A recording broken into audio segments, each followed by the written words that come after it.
किसी भी ओशन का कोई भी रॉक मिड मेसोजोइक एरा से पुराना नहीं है। मिड मेसोजोइक एरा यानी वही एरा जहाँ पेंजिया जो है वो ब्रोकन अपार्ट हुआ था। इसका मतलब ये है कि उससे पहले का ओशन क्रस्ट हमारे आज वर्ल्ड में अवेलेबल नहीं है। अगर नहीं है तो क्यों नहीं है? सेकंड क्वेश्चन ये अराइज हुआ कि जो उन्होंने मिड ओशनिक रिज नाम का जो लैंडफॉर्म फाइंड किया था, उसके मिडल पॉइंट पे यहाँ पे जो रॉक्स पाए गए वो बाकी सारे रॉक से सबसे यंगेस्ट एज में। और जैसे ही हम इस मिड ओशनिक रिज से दूर दूर जाते हैं बोथ द साइड्स, तो उनके रॉक्स की एज धीरे धीरे धीरे बढ़ती जाती है। तो ऐसा क्यों होता है? This was the second question. Third question ये था कि जो सी माउंट्स या सी हिल्स या ग्योर्स जो पाए जाते हैं ओशन फ्लोर बॉटम में, वो जब भी ट्रेंच आती है तब फॉर्म या डिस्ट्रॉय क्यों हो जाते हैं? ये तीनों क्वेश्चन के आंसर दिए थे दो ज्योग्राफर्स, हेनरी हेड्स और डायट्स। हेनरी हेड्स और डायट्स ने आर्थर रूम की जो कन्वेक्शन सेल थियरी थी उसको यूज करके इन सारे क्वेश्चंस का आंसर दिया है। उन्होंने कहा कि जो मिड ओशनिक रिज है जहाँ पे हमने देखा कि सबसे यंगेस्ट रॉक पाए जाते हैं, उसके नीचे जो होगी कन्वेक्शन सेल की राइजिंग लिंक होनी चाहिए। उससे क्या होगा कि ये राइजिंग लिंक जो ओशन क्रस्ट है उस पर प्रेशर करेगी, उसे ब्रेक करेगी और यहाँ पे जो होगा वोल्केनिज्म होगा और मोल्टन रॉक्स यहाँ पे बाहर है। ये रॉक्स नए रॉक्स होंगे, उस पे ये जो पूरी ओशन की प्लेट है हमारी ओशन क्रस्ट, सॉरी, उस ओशन क्रस्ट को कन्वेक्शन सेल की जो डाइवर्जिंग लिंक है उसे उस ओशन क्रस्ट को इस तरह से स्प्रेड करेंगे, उसे वहां से इसे दूर करेंगे। एक दूसरे से दूर होने के कारण यहाँ पे जो स्पेस स्पेस को फिलअप करेगा यहाँ का वोल्केनिज्म। यहाँ से आए हुए मोल्टन रॉक्स यहाँ पे आएंगे, डिपोजिट होंगे, एक्यूमुलेट होंगे और ठंडे होंगे। और इसकी वजह से यहाँ पे जो है नया ओशनिक क्रस्ट डेवलप होगा और यहाँ पे जो है ओशन क्रस्ट इस तरह से स्प्रेड होता जाएगा। यहाँ पे नया क्रस्ट जो है ओशनिक क्रस्ट बनता जाएगा।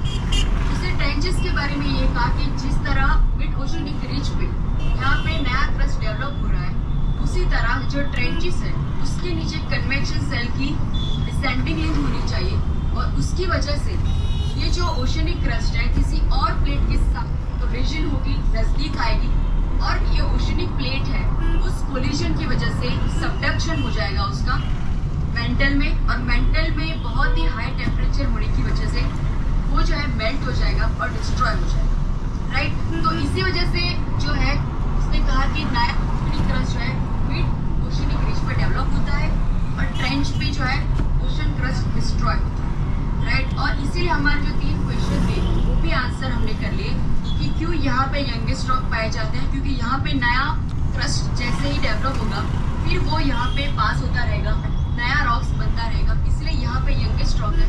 दूर जाते ही हमें जो है रॉक्स ओल्डर टू ओल्डर होते जाएंगे।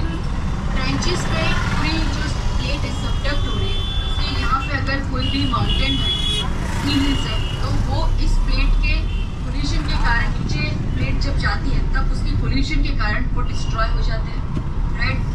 और ये पूरी ओशन क्रस्ट की जो साइकिल है it is around 300 billion years, यानी कि एक अगर नई प्लेट जो है यहाँ पे क्रिएट होती है उसे पूरा डिस्ट्रॉय होने के लिए अराउंड 300 बिलियन ईयर्स का टाइम लगता है, राइट। और इसीलिए मिड मेसोजोइक एरा जो है वो अराउंड 300 बिलियन ईयर्स पुराना है। तो उससे पहले की जो ओशनिक क्रस्ट है वो इस तरह से यहाँ पे डिस्ट्रॉय हो चुकी है, इसीलिए आज हमें कोई भी ओशनिक क्रस्ट 300 बिलियन ईयर्स या मिड मेसोजोइक एरा से पुरानी नहीं होती। तो इस तरह से हेनरी हेड्स और डायट्स ने जो क्वेश्चन उठे थे सी फ्लोर स्टडी और सी फ्लोर मैपिंग के दौरान वो उन्होंने आंसर किए।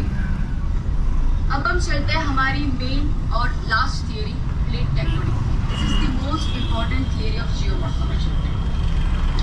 ये थियरी जो है हमने देखा कि कन्वेक्शन सेल थियरी या कॉन्टिनेंटल ड्रिफ्ट थियरी या सी फ्लोर स्प्रेडिंग थियरी, उन्होंने लिमिटेड इंफॉर्मेशन दी है। कॉन्टिनेंट ड्रिफ्ट ने सिर्फ इतना ही कहा है कि कॉन्टिनेंट जो है एक बार टूटे थे, अलग अलग हुए थे। सी फ्लोर स्प्रेडिंग थियरी में सिर्फ सी फ्लोर की बात की गई है, मिड ओशनिक रिज क्या होती है, ट्रेंचेस क्या होती है। लेकिन उन थियरी के बावजूद कई सारे अनआंसर्ड क्वेश्चन जो थे वो ज्योग्राफर्स के सामने थे। एक ये था कि हमारे अर्थ पे माउंटेन्स कैसे बने, वो क्यों हैं, किस लिए वो बने। अर्थ पर अर्थक्वेक्स क्यों आते हैं, उनके पीछे का रीजंस क्या है, अर्थ पर जो है वोल्केनिज्म क्यों होता है, उसके पीछे का रीजंस क्या है। तो ये सारे अभी भी जो अनआंसर्ड क्वेश्चंस थे वो इस थियरी ने दिए।